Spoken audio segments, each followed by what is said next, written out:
Thank you very much, Madam Chair, the ESCO members, the council members, distinguished colleagues. I must say that I was pleasantly surprised when I got the invitation to do this. I had no idea that anyone would even ask me to do this to this honorable house and chapter. So I'm very, very honored. Thank you so much for the opportunity. Thank you so much.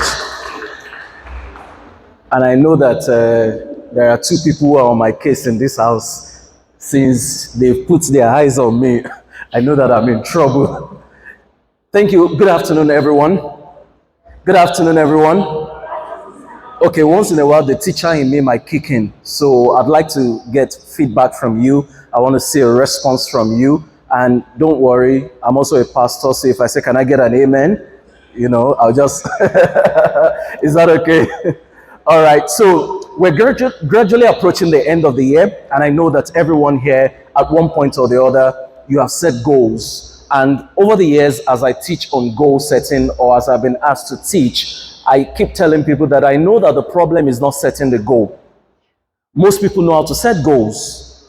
And if I ask you, have you set goals before? There'll probably be, it will be hard to find one person who hasn't set a goal here before. Is it possible that you have not set a goal before? I don't think so. Everybody at one point or the other has set goals before. Whether goals that you wrote down or goals that you just had in your mind, ingrained in your subconscious, and one way or the other, you followed through with the goals. And some other people took it a step further and made sure that they had their goals clearly written and they followed it step by step to execute everything that they wrote.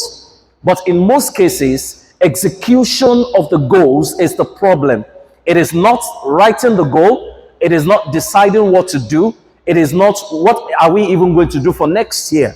That's the problem. So one of the things I've decided to do is to look at how strategic goal setting can affect communications or public relations in particular, particularly as we have new trends in artificial intelligence, in technology, mobile apps that can help you set goals efficiently. And some of the things I've also been using to set my goals efficiently. So, strategic goal setting for PR professionals in 2024.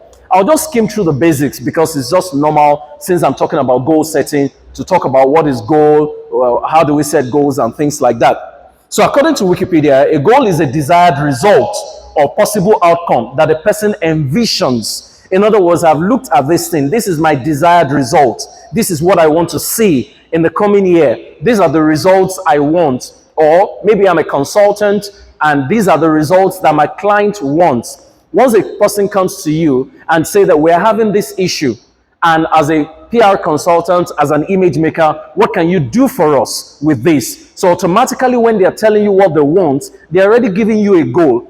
There are times when it looks like it's a walk in the park. It's something that you can just brush over, close your eyes, execute, and it's a done deal.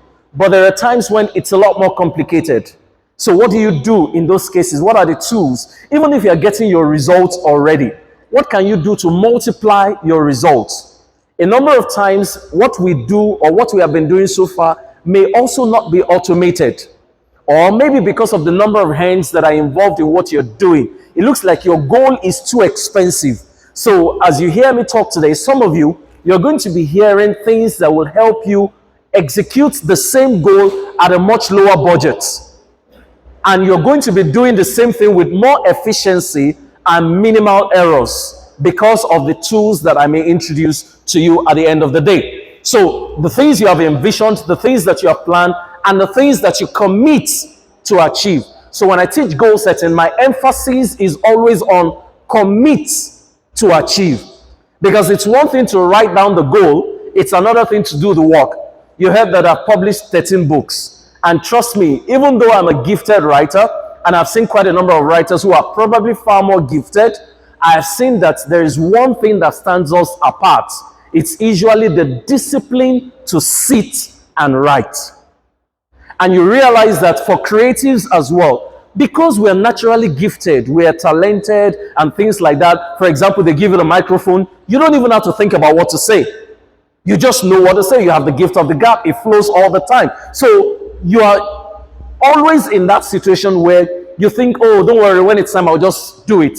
Or when it's time to do it, I'll just ace it. I'll just get up and do it. But when it's now time to do it, sometimes you now realize that there's a lot more work to be done than you thought that you needed to do. Have you been in that situation before? You thought, oh, no, I'll just, in 10 minutes, I'll be done. And then you get to it, you realize, oh, wow, I thought I was going to do this thing in 10 minutes, and I need more than 1 hour to do it. Then you start panicking. Why? Because you underrated how much time you needed to put into that work to get those things done. So the key word there is committing to achieve. So how are you committing to achieve the things that you do? I'll give you a quick example of the things that I do to execute what I do. Number one, most of you have smartphones, and there's something on your phone called calendar. If it's an Android, it's the Google Calendar. If it's an iPhone, it's the iCalendar. How many times do you automate your meetings, your reminders with your Google Calendar and with your iCalendars? As simple as that is, it's an effective goal setting tool. So one of the things I do all the time, there are meetings I have, I don't have to remember to send out notifications for the meetings. All I do is, when I'm setting the date for the event on the calendar, I put the options to send out 3 reminders, maybe 3 days before. For example, if I'm doing a training, like I do trainings for some organizations, I remind myself a week before. I send another reminder 3 days to. I send another reminder to myself 1 day to. Everything automated by my calendar. And those reminders are also asking me to do something in preparation for the training. So first reminder tells me, is your slide ready? Second reminder tells me, have you revised everything that you need to revise? Have you sent the slide to whoever needs to receive the slide? What have you done in preparation? And the final reminder is about, what tools do you need at this training? Do you have everything put together? So that way, when I'm going out, I don't miss out anything, and I don't get to my training and start fidgeting because there's something I need and it's not there. The same thing when I'm working with other people. So I used to lead a group of people, over 100 people, and they wonder how they get their reminders at exactly the same time every week, every time. But it's simply automated. So one of the ways to get your things done in the coming year would be automation. Systems automation is another thing entirely. It's detailed, it's a whole lot of cost on its own. But for you to execute effectively all the goals that you're going to be setting, you need to start introducing systems automation. And one of the easiest way to automate is to use your calendar, which is a free tool that is available on your phones. So automate your meetings, automate the reminders for the meetings, automate your, maybe people need to fill forms, they need to do that. All those links can be added effortlessly to the calendar as you're setting them up. And you don't need to be reminded, because there are times when I am the one who should do the reminding, but I forget. So how much more those that need to be reminded? But when everything is automated, all of us are reminded together. Why? Because all of us are human beings. Have you gotten anything so far? All right. So that's the first thing I wanted to say so that we don't forget that. So why set goals? Goals give you a direction. For example, this year, one of the things I set out to do was to record 100 short videos. Have I done that? No, I got halfway. But at least because I set out to do that, I was on the path to getting it done. And I went more than halfway. There was a year I said I'm going to write 365 articles, and I was able to hit it. Why did I do that? And before starting into that year, I looked at myself, I looked at my skill, I looked at my time, and I said, this is something I can do. All I needed to do was to come up with a topic for each day. This was not even the days of ChatGPT. So it's something that you have to sit down and think by yourself. Now in the days of ChatGPT, it's even a lot easier. All you have to ask yourself is, what exactly is the content I want to generate? Just use it to generate your topics and start flowing with them. So in those years when it was much more difficult, I was able to write 365 articles in a whole year. Not that I was being paid for it, but I was pushing myself. Now imagine in the days of ChatGPT, how it's going to be easier for me to do it. Let me not even tell you something that is going to help you much more. If you are into content writing, you are writing a book, you're writing press release, or you want to use all your works in PR to become a book much later. One of the things I do is to first of all create topics for videos. So I do a lot of short videos, maybe like 5-minute videos, 6-minute videos. If you like, you can do up to 10-minute videos if you're that gifted. For me, what I do is once I see the topic, I just pick the topic, turn on the recorder and start recording. I don't need to look at any content. All I need is the topic. So when some mobile apps, and I'll show you some of them, when they came up, all I now needed to do was to use the same video that I've already recorded and use the app to extract the transcription from my video. So when I extract the transcription, that has become my article for my blog posts, it has become my article for my newsletter on LinkedIn, and it has become my article on Facebook.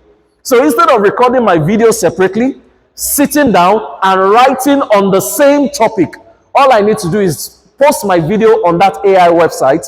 It extracts the text for me, and I take it, just refine a little. It's almost 97% accurate. Almost 97%. In fact, I should say 99, except for words that are not pronounced in English, or if you have issues with diction and elocution.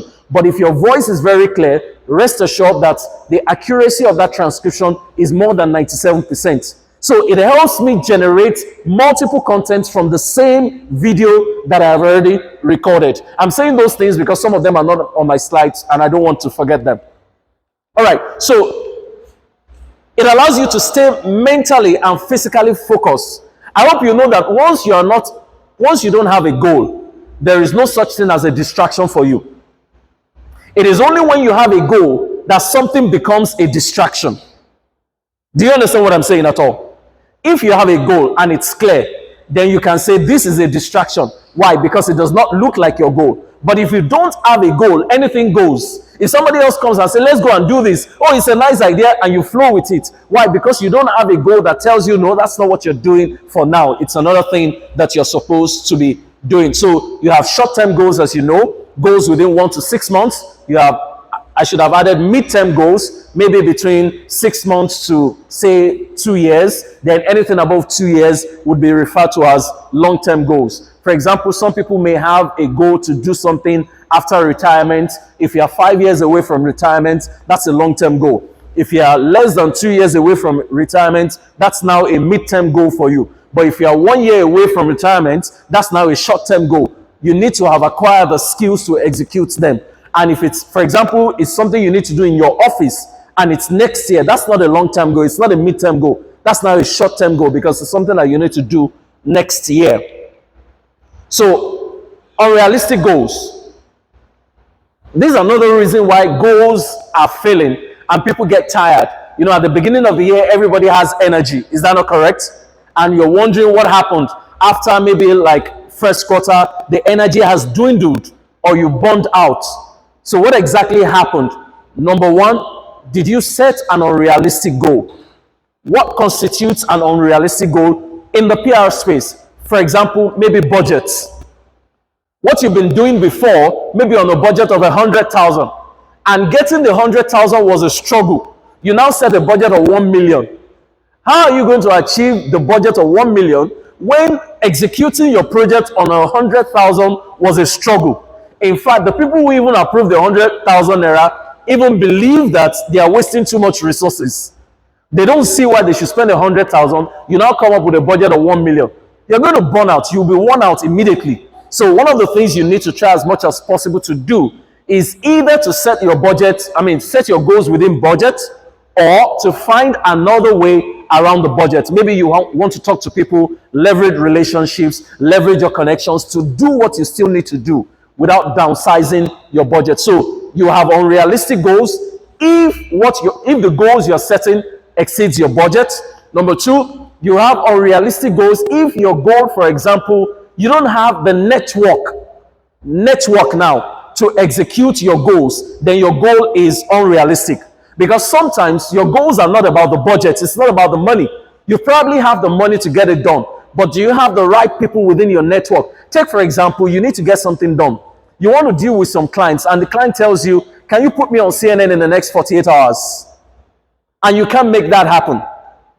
So you have this client, this is your desired client, the client has money, but the client says, the people in your network are not the people I want to reach out to. So what do you do to make sure that you get your client into the right network, the right media space that your client is asking for. Or for example, your client says, I want to be on CNBC in the next 6 days. What strings can you pull to make that happen? So if you're going to be setting your goals, you are either scaling up, meaning that you are bringing more people into your network, or trying to find out more people, get into the network of other people who can make those things happen for you. And until you do that, you just realize that you are hitting a brick wall. So your goals can be unrealistic because of budget. It can be unrealistic because of your network. And it can also be unrealistic because of your skill. There are things you want to do. You need to ask yourself, do you have the skill to execute this goal? And it may not just be about you. It may be a team. It may be a team. Do you have the right people in your team? I hope you understand that. Of course, you know that communications is not a one-man's job. There are people you need. Particularly today, you need somebody for social media. You need somebody for content development. You need somebody to handle media relations. You need somebody for marketing. You need somebody for publicity. And people are differently skilled. Somebody else can just do the social media thing, and that's all they know how to do, given the right tools. But if you give the same person the responsibility of doing media relations, you're going to mess up the job so bad that you ask yourself, why on earth did I do this? And then the same person who can do the media relations behind the scene, you can't put some of these people in front of camera and tell them, speak for the organization. It's not every PR person that can be a spokesperson, even though it should be the case. But for whatever reason, some people are just better at doing the content, doing the writing, doing the social media work, the groundwork. Some people are just good at that. But when it comes to talking for people, I mean, one question can come from the audience and it just throws the person off balance. But there are some people, no matter the question, it doesn't matter where they're coming from, they throw it at you, you know how to twist the twister. At the end of the day, the person who wants to disgrace you becomes disgraced. So we have people like that in our teams, right? So you realize that your team needs to be grounded. So if you don't have that grounded team that can deliver across board, then your goals may be unrealistic. Then the other thing is there is efficiency, there is speed. Does your team have both efficiency and speed? Your team can have the efficiency and not have the speed. If you have the efficiency and not the speed, you sometimes mess up clients' jobs. What do I mean by efficiency and speed? This person knows the job. This person can do the job. This person has the competency to do the job. But this job needs to be done in 7 days. But this person cannot deliver in 7 days. So he has the efficiency, or she has the efficiency, but does not have the speed. But another person may not necessarily have the efficiency, but knows all the tools to use to get you the job done in 48 hours. So you need to understand that it's either you learn a combination of efficiency and speed, or you find somebody else who has the speed and can help your team to speed up the efficiency. Efficiency enough will not work in some cases. Some of you are connected to advertising agencies, and sometimes they tell you it's a madhouse.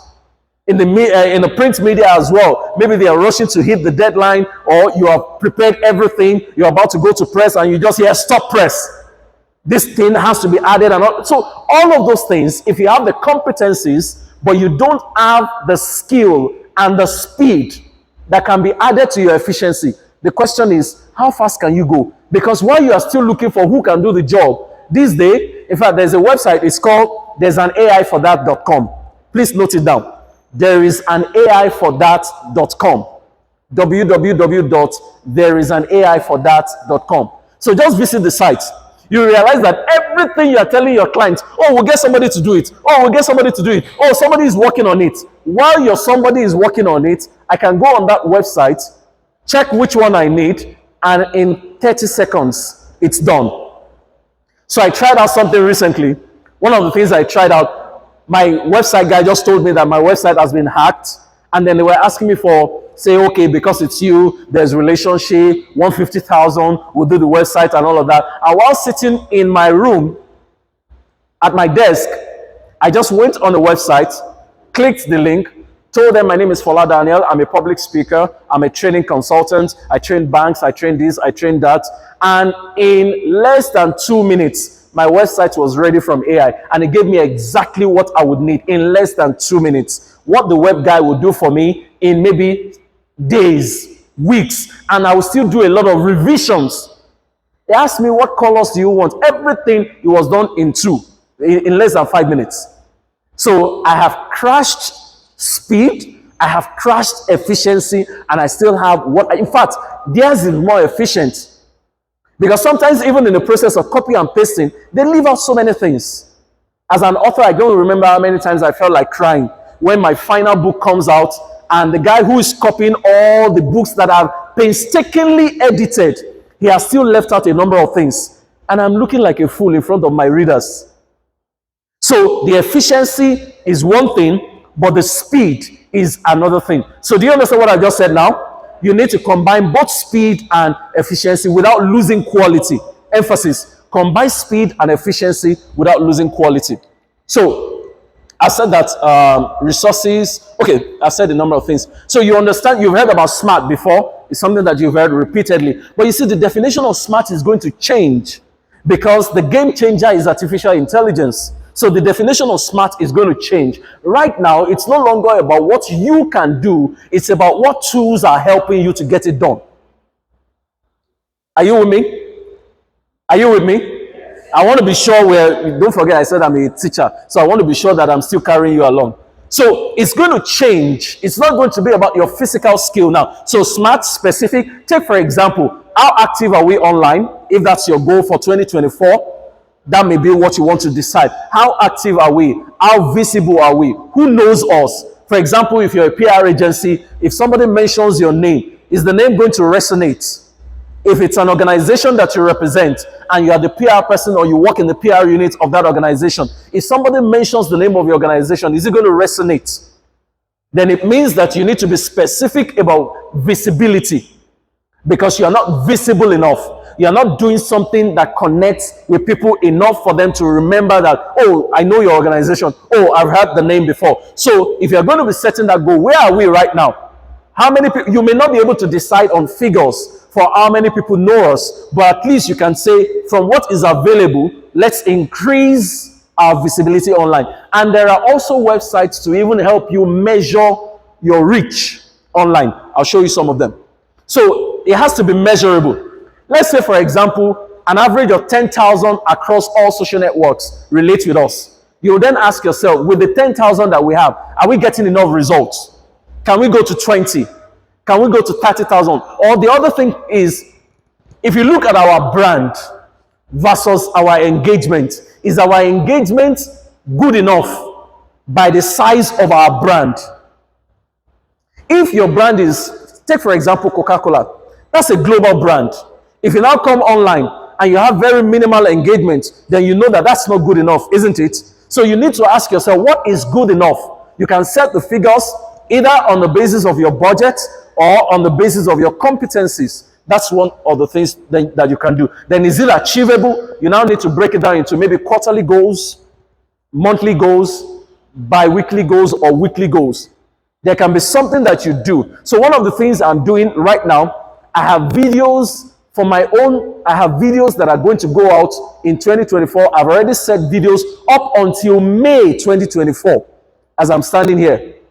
So even if I do nothing, for example, on my YouTube channel, Monday 6 a.m. every week, a video is going to go out.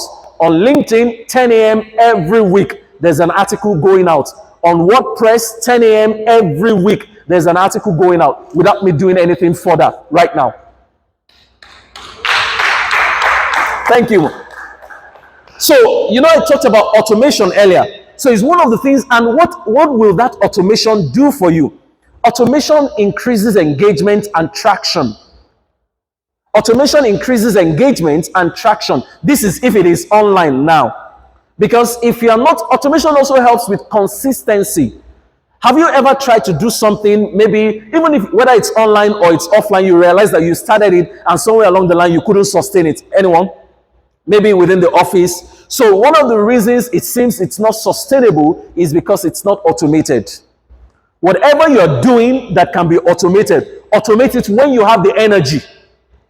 So, for example, now that you have heard this or that you are hearing this, as soon as you get back home, go and automate as much as you can. And you realize that when you automate those things, Maybe for the next 6, 7 weeks, there are so many things that have been automated and they're just popping up by themselves. Now, when those things are popping up, people are engaging, they are interacting with you, they are responding, and they are praising you. Then you remember, oh, I'm almost running out of content. All these people who have been praising me, I can't allow them wake up next Monday and there's nothing to show. Then it fires you up and you do what? You create new content again. So one of the ways you can stir yourself up is, number one, automate when you have the energy. After automating with your energy, the engagement, the interaction, what people are saying, it will stir you up, it will keep you going. Then once you are out of content, you know that you have an obligation. You must go back and do something. So is it relevant? Of course, these days, people's attention span is short. So if you are doing anything, how relevant is it? Comedy is almost the driver for everything or anything that you are doing today. It shouldn't be, but it is nearly the truth that if what you are doing today is not driven by comedy, you are almost going to be out of your game. So your content is going to be ignored. It's not going to gain traction. But if your content follows, that's why you see quite a number of organizations that are using comedians or skit makers that are famous, who will always, first of all, build something around comedy. Then they find a way to weave their content into comedy. So if comedy is ideal for the kind of message you want to pass across, find a way to weave it into what you're doing in a smart way. Because if you don't think about it carefully, I'm sorry, you might be in trouble. It's not everything that comedy works with. So please take note of that. But if comedy works with what you do, if it drives the message, and in some cases, it's not about whether it works or not. It's just about who you're reporting to or who you're working for. Take, for example, if you work for somebody like me, my point will be, have you been able to pass the message across? So long as you pass the message across without any vulgarity, I'm fine. But for somebody else, they just are averse to comedy. So even if you get the message out there, but it is comedy that you use with that person, you are in trouble. So find out what is not going to work against your organization, maybe in principle or in policy, and create your message around that. Then it's time bound. You are racing against time. You're racing against time because the people who are watching, number one, they don't have, or they claim they don't have time. So for example, I have a 1-hour video. Instead of putting my 1-hour video online, I cut my 1-hour video into multiple videos of like 2 minutes, 3 minutes, 4 minutes, 5 minutes. Then I post them at different times. And guess what? The same people are watching the multiple videos. The same people who don't want to watch 30 minutes video at a stretch. So why is that? It's because they prefer to watch something short rather than the long stuff. But at the end of the day, they are still getting the same message. And the same person who is watching short videos would have watched maybe like 10 different short videos that cumulatively is more than the 30 minutes they don't want to watch at a stretch. So you need to understand that how you put your message out there is now also changing. So you can record at a stretch, but don't put everything out there at a stretch. So your goal then needs to change to how many 1-minute videos can we do? How many 2-minute videos can we do? How often can we do them? Is it on a weekly basis and we'll be consistent with it? Is it maybe once in 2 weeks and we'll be consistent? Is it a monthly? Of course, 1 month is too much. It's too much time not to communicate with. You know, let me give you this idea. Let it be a guiding principle for your content development. Think of your audience as a girlfriend that you're wooing. Do you understand what I just said? Think of your audience as a girlfriend that you're wooing, and then you refuse to go back in a period of 1 month. Do you think that you are the only one wooing that woman? Are you the only one wooing that woman? So if you don't go back very often, if you don't go back very consistently, you are going to lose the woman. And then the other consistent man will gain the... That's how I want my woman, and she's in my house. We are together now for 12 years. I thought you were going to encourage me. So I kept going back. We call it close marking. So as you close mark, you know, just the way it is like that, it's the same way you give your audience close marking online. Give them something all the time. If you don't give them that close marking, there has to be something for them to see consistently. Then you may lose them out in a short while. So set smart goals. All right, so let me now talk about areas of goal setting in the PR space. Are you ready for this? Are you ready? Number one, content development. Content development. You need to have a content calendar for the year. You need to have a content calendar for the year. I have a book, and that book is strictly content for my videos. There's another one, it's content for my newsletters. The same book that I have that I've written things on, I have a version of that on my phone. There's an app that I use for taking my notes. It's called Keep from Google. K-I-E-E-P. Sorry, K-E-E-P. Just Keep from Google. And with that app, you can automate reminders. For example, if you put a task on Keep, you can ask Keep to remind you every week. You can ask Keep to remind you maybe every Monday afternoon at 10 a.m. or every Friday afternoon, depending on when you want to execute the task. So you can set reminders on Keep. And you can also use Keep for collaboration. So if there are 10 of us that are on that task, I can set the task on Keep and add the email addresses of all 10 of them.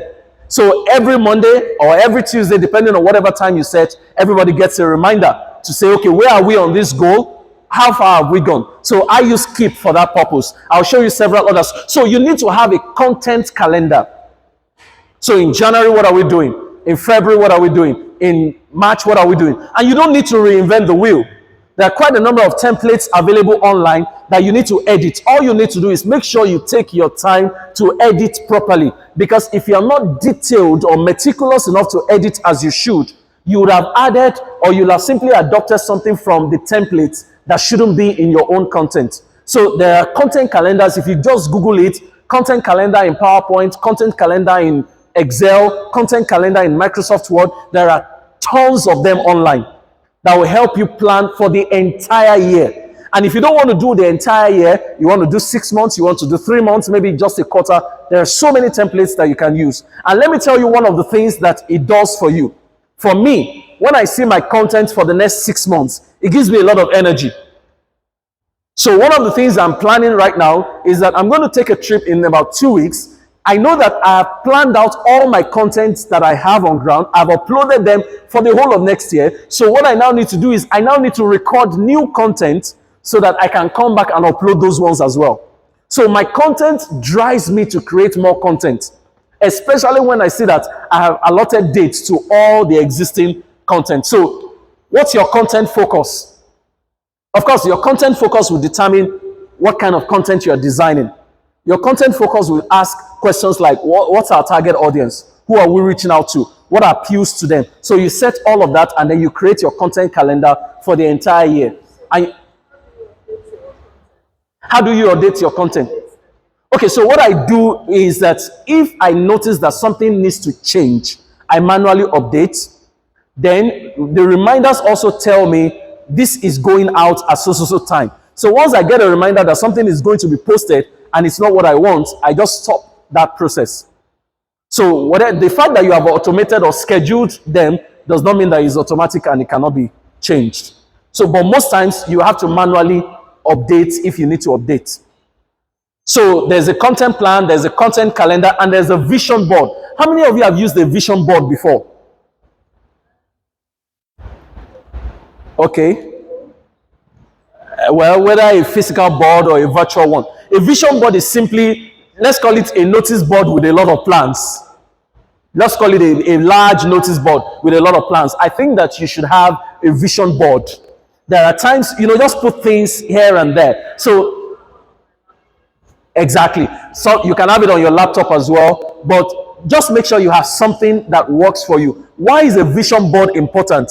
There are times when you will forget about something that is absolutely important, but with a vision board, you are constantly seeing it. So one of the things I do, maybe you are going into the bathroom, there's a note on the board, on the door to the bathroom.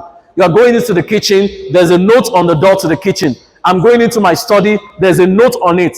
Sometimes at the back of my laptop, there's a note on it. So you're seeing things all over the place that are constantly reminding you, this is what is next, this is what you have to do. And the other thing is, let me go back to that budget quickly. Sometimes, don't have the mindset that this amount of money is the only amount that can achieve this thing. Do you understand what I'm saying? Don't have that mindset that this amount of money is the only amount. For example, you say, I need 100 million, and you don't get 100 million. Then you say, oh, I didn't achieve it because I don't have 100 million. There could be several other ways. For example, maybe you want to buy a camera. I've told there are groups of people that I've spoken to a number of times. I've told them you don't need to buy a brand new camera to get this thing done. Sometimes you can buy used cameras. There are used cameras that you see them, you don't even know they are used cameras. They are very good cameras, working perfectly well. They'll get the job done for you. At the end of the day, when you take a picture and you put it out there, will the audience know whether you used a brand new or a used camera? So a brand new camera, for example, that might cost you maybe ₦1 million will get the job done. A used camera that might cost you maybe 400,000 or less will still get the same job done.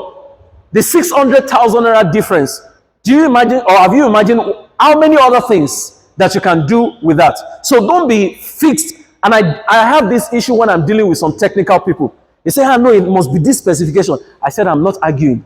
It can be that specification, but it doesn't have to be brand new. If you can get something that works, let's get something that works and bring the budget down. And I've proven to people over and over again that sometimes you set 1 million naira budget for something. The same thing that you set 1 million naira budget for, you can achieve it with $500,000. Am I correct? So sometimes you need to ask yourself, how can we achieve it? Rather than focusing on how much is needed to achieve it. So the other one, brand visibility. If you don't measure how visible your brand is, you won't even know what goals to set with brand visibility. And sometimes, in fact, the question is, will people patronize you if they don't know your brand? As popular as some brands are today, they are global brands, they are still constantly advertising. So you need to have goals on brand visibility. It's important to increase your brand visibility. Where are we today? How many people are we reaching today? How many people know us? And how far can we take it in the next year? Then the other thing you can do is, apart from brand visibility, you can set goals for brand perception. I was talking to a colleague of mine, we're together in an organization. I said, do you know that we have an over-bloated ego? Or we have a wrong perception of ourselves. We think that everybody respects us. But if you talk to people one-on-one, you'll be amazed at what they really think about us. So if you don't do what I call a brand audit, you will think that, oh, because you are in this organization or because it has this name, then everybody respects you. You will not even know that you need to start doing rebranding until you talk to people. If you sit indoors and decide what to do on the basis of what you have heard, then you will be missing the point. So you want to ask people, what do you really think about us? Or you want to send people out, please talk to us. What are your opinions? Where are we? How are we doing well? So I've been told my time is I should wrap up quickly. So brand visibility, brand perception, media relations. I was speaking to one of my friends. I needed to do something, and all of a sudden he just sent me a database, and I was shocked at what he sent to me. Another group wanted to do something, and we're starting a non-profit for something, and then they needed a database. I was very close to a higher institution. I knew somebody that worked there. When I shared database with them as well, they were shocked. Media relation thrives on relationships. Is that correct? But then, like I asked earlier, your client says, I need to be on CNN tomorrow. Can you make it happen? I need to be on BBC tomorrow. Can you make it happen? I need to be on CNBC. I need to be on Sky News. Can you make it happen? Don't stay with the few organizations that you already know, the few places where you already make things happen. Make sure that you have reach across board. There are some people, I've tried, for example, in the bid to do media relations for someone, and I kept trying to convince this person that, look, what you're asking for is good, but this is where your target audience is, and this person would have none of it. The person just doesn't want to relate with that media house. Say, this media house is what I want, get it for me. And this person would have to pay more in the other media house, but that's what he wants. But the audience he's looking for is to be delivered by the other media house that he does not want to relate with. But at the end of the day, what's your own duty as a PR person? Give them what they... So, crisis management. You need to have a plan for it. Why do we need to have a plan for crisis management? Yes, you have a question? Okay. You need to have a plan for crisis management. Why do you need to have a plan for it? The question is, do you do role plays in your office, in your unit, in your department? If this were to happen, how are we going to respond? If this were to happen, who should be the first person to respond? How do we coordinate ourselves so that, for example, the media does not break our ranks and use the information that A is saying against the information that B is saying? So if you don't do role plays and plan it ahead for crisis management, you realize that when the things eventually go wrong, media is ready to break your ranks effortlessly because you don't have a plan for it. So you need to also have a plan for crisis management. Whew. We're not even halfway. Audience engagement. I said a bit about audience engagement. Automating will help with your audience engagement. So with audience engagement, you can just go back to automation. And I've also talked about attention span. So you need to make sure that what you're doing, you work on the attention span. Make it short, be consistent. Make it short, be consistent. This audience that we have today does not want inyon. They don't want pounded yam. They don't want begiri and ewedu. They don't want white soup. What they want is pastries. What they want is chicken pie. Give me meat pie. Give me sausage. Give me egg roll. That's what they want. So your content has to be designed as fast food, not as a buffet. Your content has to be designed as what? Not as a buffet. Now, advertising, what's your return on advertising? I'll start skipping some things because at the end of the day, everyone will get the slide, and I think I would add a few more things to what the slide has to say. So, do you have plans for event management? Particularly if you are doing a lot of events, what's your plan? Are you going to wait until it's a week to the event to come up with a plan for the event?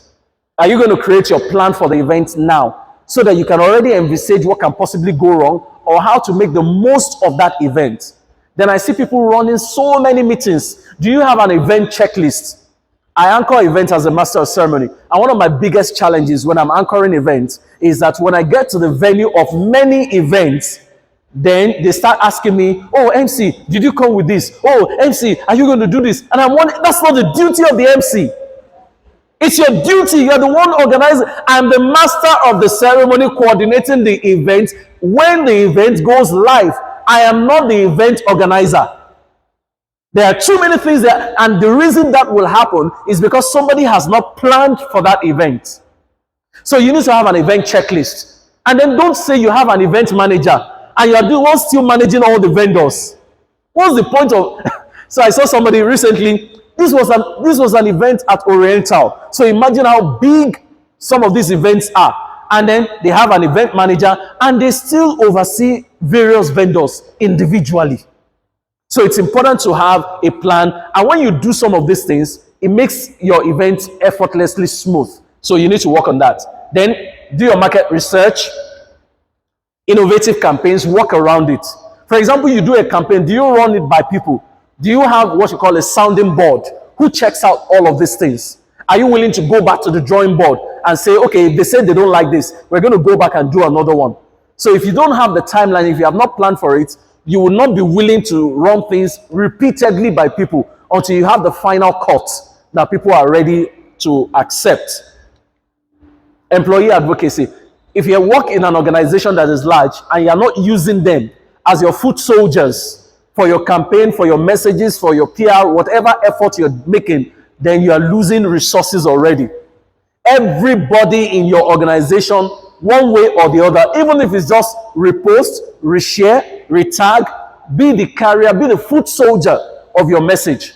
So going into the new year, you must come up with a strategy to make sure that everybody in your I didn't say your department, everybody in the organization becomes a foot soldier for whatever message you are driving. If you have 1,000 people working in your organization, why do you need to pay influencers to get message out there?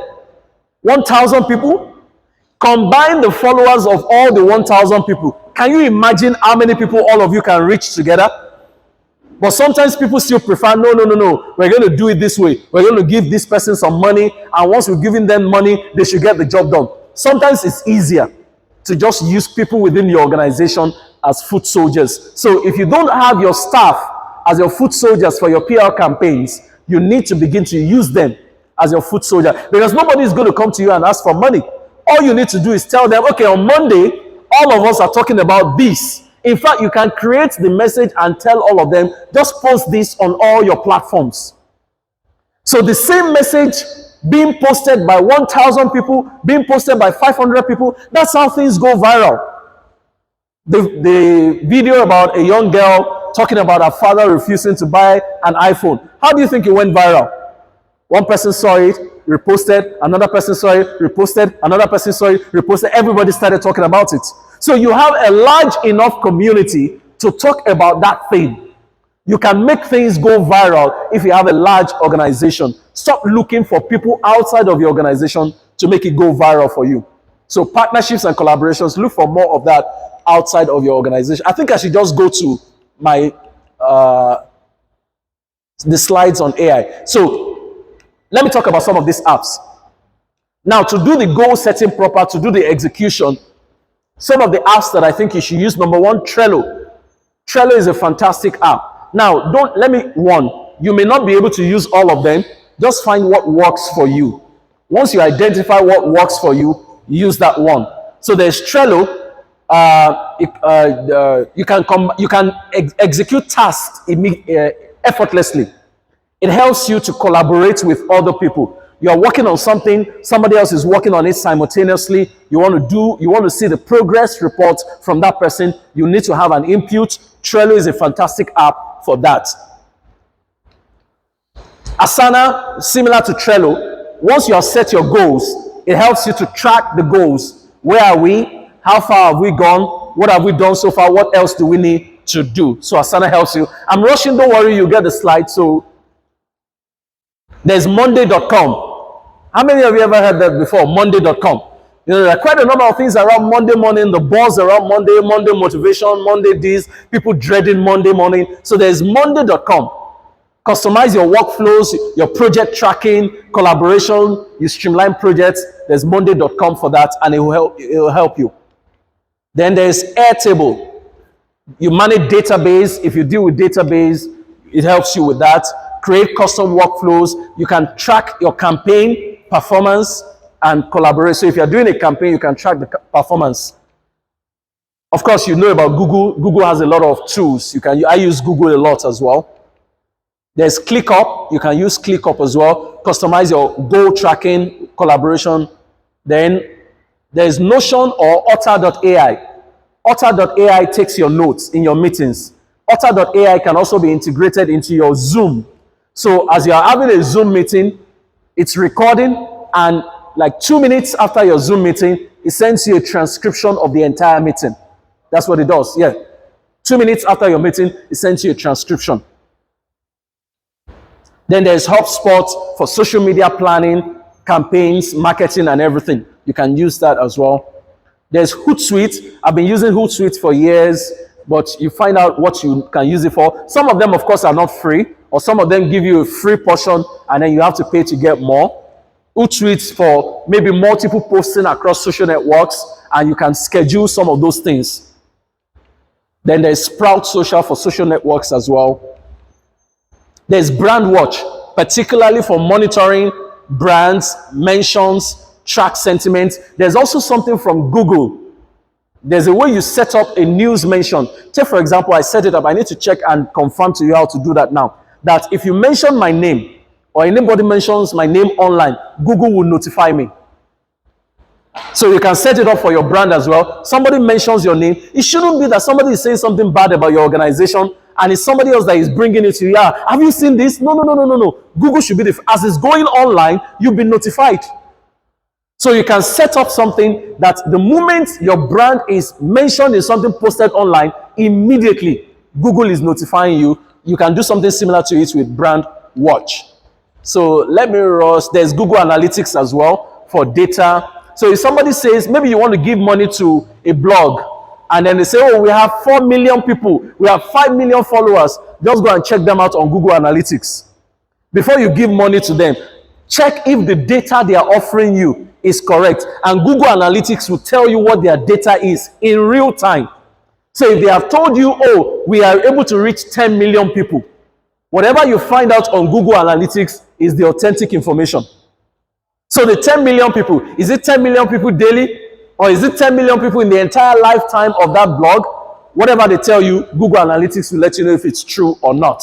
So let me go to, yes. So these apps, some of them are apps, some of them are websites. Like I said, you get the slide so you can see them. The first one, they are all for videos. The first line, that's this line. You can see UCam Video, Synthesia.io, Capwing, Magisto. All these ones are for videos. Let me tell you what some of them do. So if I take a short video of myself or any one of you, maybe talking about an event that you are having, or just introducing something, or just trying to create an awareness, and I post that video on, for example, vid.io, or video, which is vidyo.ai, any of these two, immediately it will do the transcription of my video. So if you play the video from the beginning, you'll see the text of everything I've said playing on the screen immediately.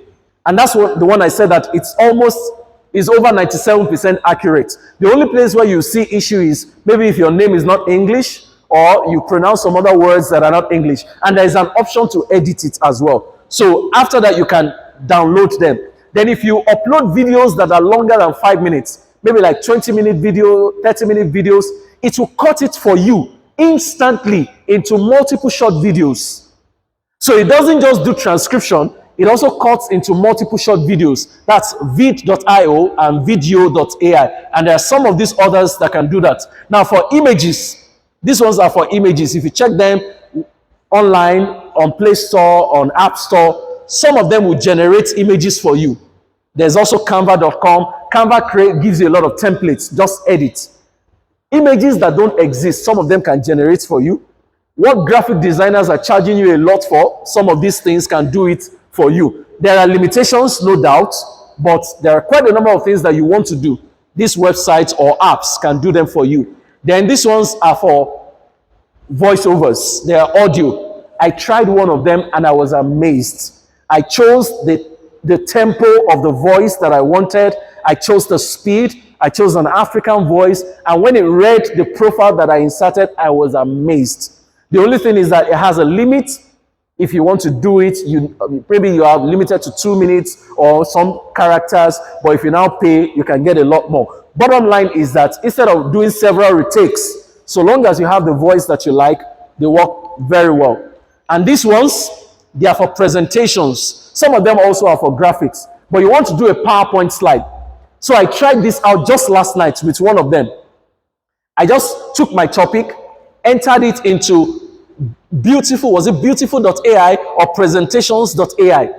I just entered my topic. I didn't have to add any other thing. I just entered my topic. Immediately, it came up with some outlines. When it came up with an outline, he now created a slide for me by itself. All I did was give it the topic.